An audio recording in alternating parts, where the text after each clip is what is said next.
Hi guys, welcome back. Today we're going to be talking about Tetris.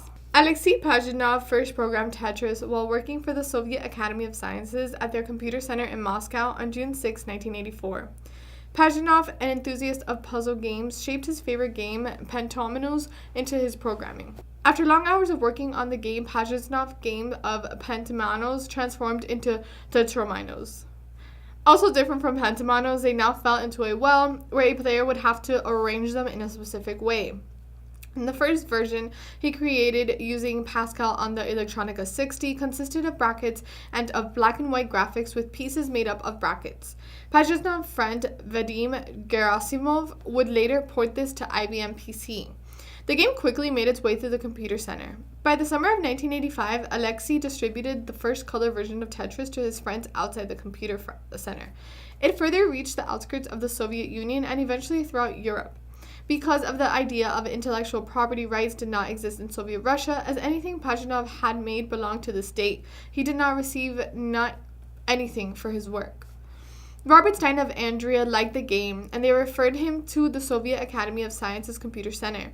The Computer Center, an organization made up of mathematicians, astronomers, physicists, and so on, had no prior initiative to market any game. The Computer Center sent Pajitnov to deal with Stein's request. According to Pajitnov, Stein proposed something like £100,000 in advance, to which Pajitnov replied that the Computer Center was interested. This led Stein to believe that he had secured the rights to everything. Stein went to Microsoft, a British-based company headed by Robert Maxwell, and Representative Jim McConaughey signed a deal to produce the game in the United Kingdom. Nearing launch, Microsoft received a telex from Elektronortechnica stating that they were preparing to market the game illegally since ELORG did not give them permission. ELORG was a government department established to deal with foreign trade of software. When Stein met with ELORG on May 10, 1988, he explained that he did not even know that they existed. He managed to clear a deal for the rights to Tetris on the personal computer, and in its first year, Microsoft's version sold over 100,000 copies in America alone. Microsoft contacted Atari Games about making a video game console version. Meanwhile, by the 23rd of March in 1989, Kevin Maxwell, son of Robert Maxwell, who had ties in the Russian government, was sending threatening telexes to Belikov, which could have made a difference if not for Russia being on the horizon of political change. Nintendo immediately sent a cease and desist letter to Atari advising them to stop any marketing or production of Tetris because they had sole rights to the game. Atari's legal consultants assured them that they had in fact doubtlessly had sole rights, so they sued Nintendo in return.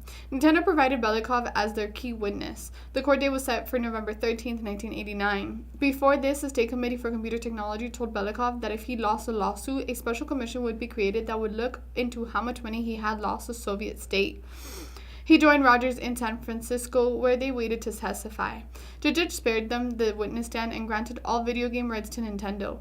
Atari's 100,000 cartridges were now worthless. To date, Nintendo dealers across the world have sold 8 million copies of their NES version of Tetris. On November 5, 1989, Robert Maxwell disappeared, leaving Microsoft near bankrupt, and Atari still hurting. Tetris accounted largely for the Game Boy's success, but Pajitnov had yet to receive anything for his game. He was still working for the Computer Center. After his game's huge success, he lost interest in scientific programming, and with the help of Hank Rogers, he and his family moved to Seattle. He established a company to develop games, and in 1996, he gave up working for himself and joined Microsoft to make games that same year. That same year, the original set of Tetris rights expired, and he started receiving royalties for the Tetris trademark through the Tetris company. He regularly returns to Moscow and thinks of one day returning to live there. So that concludes our video on Tetris, the history, everything that happened with the legal rights, and how it got to where it is today. Thank you guys so much for watching, and I'll see you next time. Bye!